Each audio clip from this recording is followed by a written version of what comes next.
So it's really important that you have realistic expectations, that you give yourself the time required to learn this, and don't put so much emphasis on being perfect in the beginning, but also learning how the market should book and who would be in the position to gain by a market delivering a specific way, going to a specific high.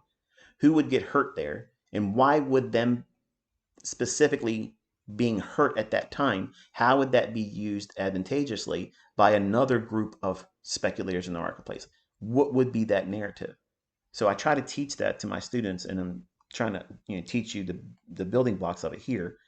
And there are going to be days where it'll look like it's wonderful, where the opportunities are going to be bountiful, and as soon as you get in the marketplace, everything goes fuzzy and it becomes uncertain.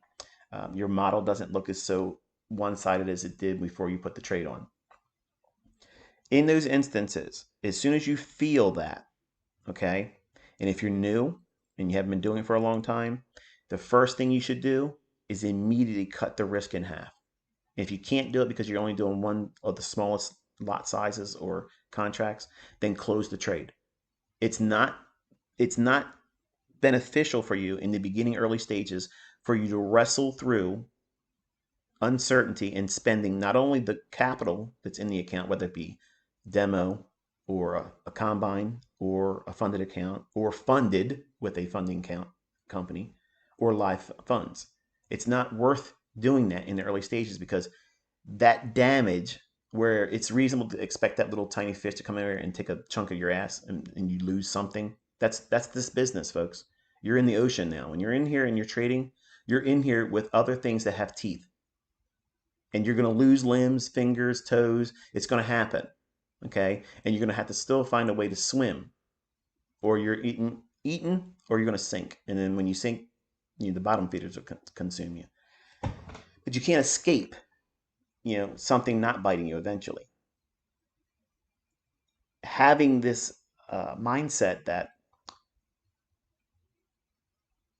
you want everything to be one-sided on your trades.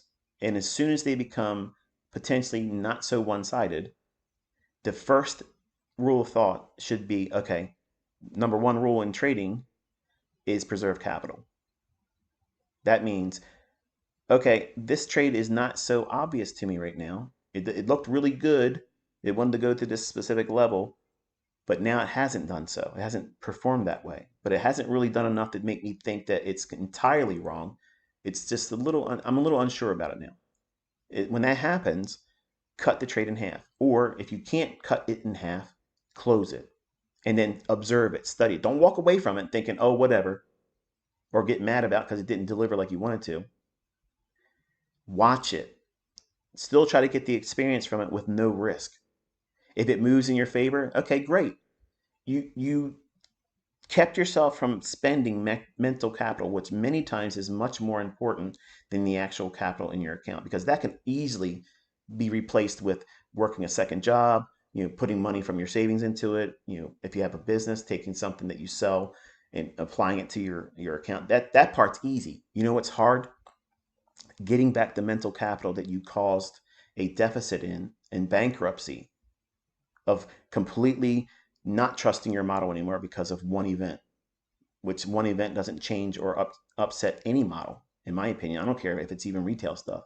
One event, one losing trade, one transaction that didn't pan out doesn't undermine the efficacy of anything. But many times you're going to find out, and you probably are, if you agree to me being honest right now, you would think that this is what you're wrestling with right now. Whenever you have these short-term adversities, you think that everything's changing. The algorithm's changing. ICT's got too many students now. They're changing the algorithm. No, they're not. They're not going to do that, okay? Trust me, they're not going to do it. The markets will stop. They won't be available to us to trade before that would ever happen, okay? You're literally talking about the underlying mechanics of how prices book.